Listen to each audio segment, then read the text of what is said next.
दोस्तों जय अलग धनी, जय अलग धनी, जय अलग धनी। दोस्तों, आपने આજ મારા વિડીયામાં જે વાત થઈ રહી છે એ વાત ઉપર આપને એવું લાગતું હોય કે બરાબર વાત છે અને સાચી વાત છે, તો મારા વિડીયાને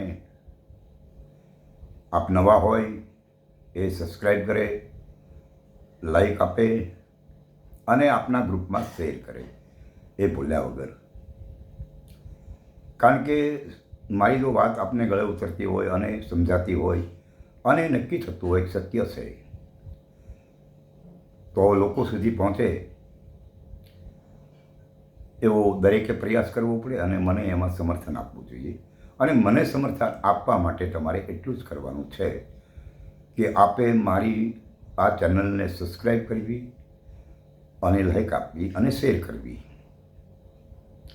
ચાલો ત્યારે દોસ્તો, આપણે વાત શરૂ કરીએ કે હરિગુરુ સંત મહાપુરુષોએ આપણને ક્યાં જવા માટેનો માર્ગ બતાવ્યો છે અને આપણે ક્યાં જઈ રહ્યા છીએ. આપણા સંતો, આપણા મહાપુરુષો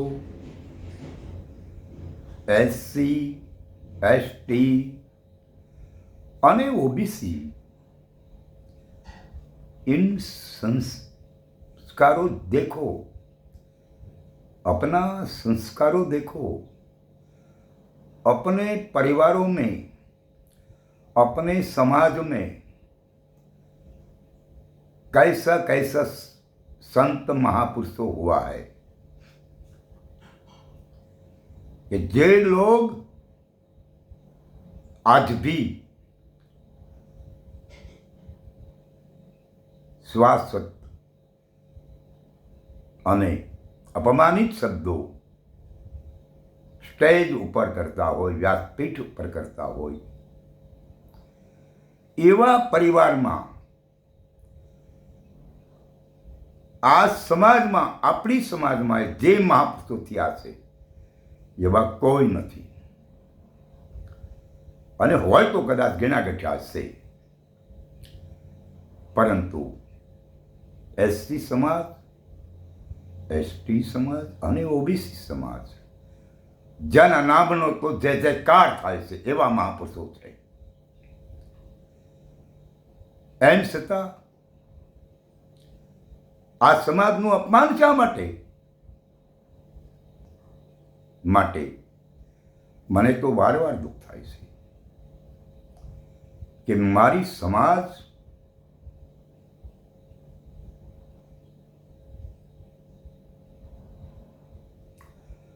ક્યાં જઈ રહી છે, કેમ સમજાતું નથી?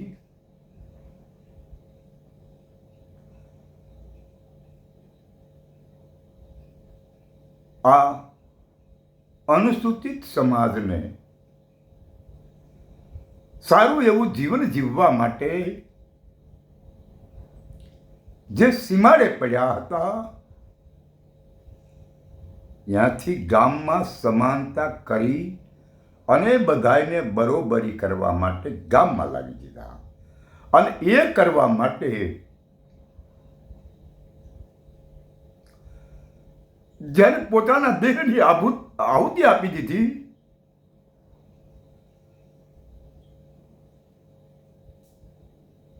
પોતાની સમાજને આબાદ કરવા માટે પાછળ બાંધેલા જરડાની ગળામાં લટકાવેલી કુરડી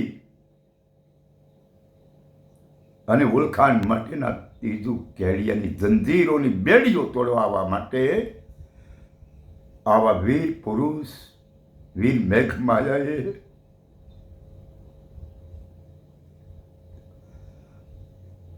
જેના દેહની બલિદાની આપી દીધી. તો તમે એમ કેમ નથી વિચારતા તેથી આ ભગવાન ક્યાં હતા? તેથી આ દેવ દેવીઓ ક્યાં હતી? તેથી આ વીર પીર પૈગંબરો ક્યાં હતા?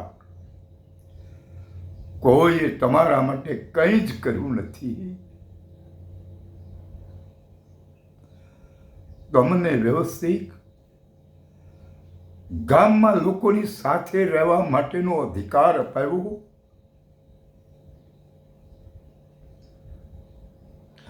તો એ વીર મેઘમાયાએ અપાયો. આવા વીર પુરુષને કલંક થાય એવા જાતિવાદીના ઝેર ઓકનારને ઓળખો અને આપણે જાગી જવાની જરૂર છે. એકતાના બેઝ ઉપર આવવાની જરૂર છે. ત્યારબાદ આપણને મૂર્તિ પૂજાનો અધિકાર નહોતો. આપણને આજ બોલી રહ્યા છીએ ને જે જાહેરમાં, એ બોલવાનો પણ અધિકાર નહોતો. એ સત્ય હરિગુરુ સંતની વાતને સાંભળવા માટેનો પણ અધિકાર નહોતો. અગર જો કોઈના ત્યાં કંઈક સંભળાઈ જાય તો આ લોકો કાનમાં સિંહ રેડી દેતા, અને જો કોઈ બોલી જાય તો એની જીભ કાપી લેવામાં આવતી. આટલો બધો આપણા ઉપર જોર જુલમને અત્યાચાર થયો છે.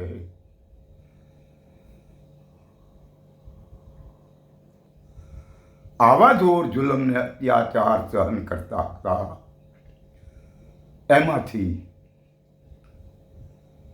કાશીમાં વીર મહાવીર આ બધાયથી પર એ સંતોનો શિરોમણી એવા સંત રોહિદાસ મહારાજનું પ્રાગટ્ય થયું. અને એ સંત રોહિદાસ મહારાજે એ કાશીના પંડા પૂંજારીઓ સામે પહેલાને જંગ ખેલી અને પ્રેક્ટિકલ પુરાવા આપી અને આપણને મૂર્તિ પૂજા કરવાનો અધિકાર અપાયો. આપણને આ બોલવાનો અધિકાર અપાયો. આપણને આ હરિગુરુ સંતની વાત સાંભળવાનો અધિકાર અપાયો. इनको भी भूल गए. बहुत अच्छी बात नहीं है. मैं इससे आप सबको विनती करता हूं कि आप जागो. आप कब तक सोए रहेंगे? इसके बाद एक और पुरुष प्रकट हुआ जिन्होंने कहा था कि मेरी समाज को अत्याचार बहुत हुआ है. इन अत्याचारों से हटाने के लिए इन्होंने क्या नहीं किया है. जिनका नाम है डॉक्टर B.R. આંબેડકર. એને બંધારણની જોગવાઈ કરી, સમાનતાનો અધિકાર અપાયો અને ભારત દેશ બિન સાંપ્રદાયિક દેશ છે એવું આપણું બંધારણ તૈયાર કરવામાં આવ્યું. એટલે તમારે જાગવાની જરૂર છે. સ્વયં બાબા સાહેબને આ લોકોની વિચારધારા સાથે સેટ ન થયું અને એમને ભગવાન બુદ્ધનો સહારો લેવો પડ્યો. એટલે કે ધર્મ પરિવર્તન કરવું પડ્યું. જેમને બુદ્ધનો ઉપદેશ લેવો પડ્યો અને બુદ્ધ ભગવાનની વિચારધારાને સ્વીકારી લીધી. તો આપણે વિચાર તો કરવો જોઈએ ને. આજે આપણે તોય આ બધું કરીને બેઠીએ છીએ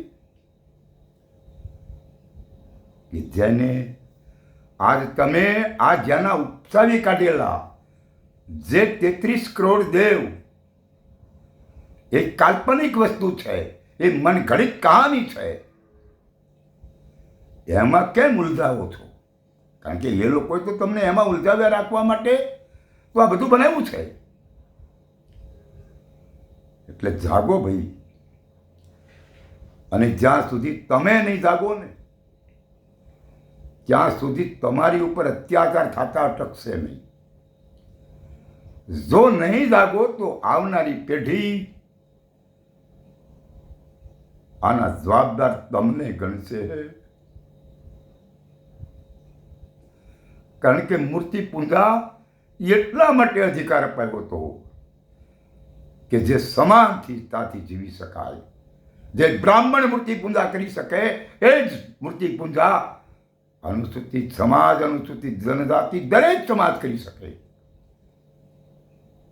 બરોબરીનો અધિકાર હતો એ પણ તમે ન સમજી શક્યા. તમે કોકને પૂજવા માંડ્યા. સંત રોહિદાસ મહારાજે તો કીધું છે કે ભાઈ તમે પોતાને જપો. ભારતના દરેક સંતોએ કીધું છે કે ભાઈ તમે તમને જપો, તમે તમને પારખો, તમે તમને ઓળખો. फिर भी तुम नहीं समझते. इसीलिए आपको और आपकी सारी समाज को ये लोग का अत्याचार भुगतना ही पड़ता है. इसीलिए हम आपसे प्यार से कहते हैं कि सत्य की ओर चलो. एक काल्पनिक बातों से हट जाओ, फिर भी सत्य की ओर चलिए. आज भी बहुत लोग हैं, बहुत महापुरुषों हैं, सत्य की ओर ले जाने के वाले बहुत महापुरुष हैं. इनके चरण में चले जाइए. और ये जो बनावटी बातें हैं, वो जो काल्पनिक देव देवी देवता है, इनसे बाहर निकलिए. और सही बात जो है वो एक ही है कि जो सारा ये विश्व संचालन करते हैं ने, उसको परमात्मा कहा जाता है. फिर भी तुम जिस दिन इस बात का पता लगाओगे तब तो तुम्हें भी पता लग जाएंगे कि मेरे सिवा और कुछ नहीं है. इसलिए मैं आपको बार बार कह रहा हूं कि आप सत्य की ओर चलिए. इस मन घड़ित कहानियों से हटिए और सच्चाई की ओर चलिए. जहां महापुरुषों ने अपने रास्ता अच्छी तरह से दिखाया है, इस रास्ते पर चलिए. बहुत अच्छी बात हो जाएंगे. मैं आपको फिर भी कहता हूं कि आप हर एक सत्य की ओर चलिए, सत्य की ओर चलिए, सत्य की ओर चलिए.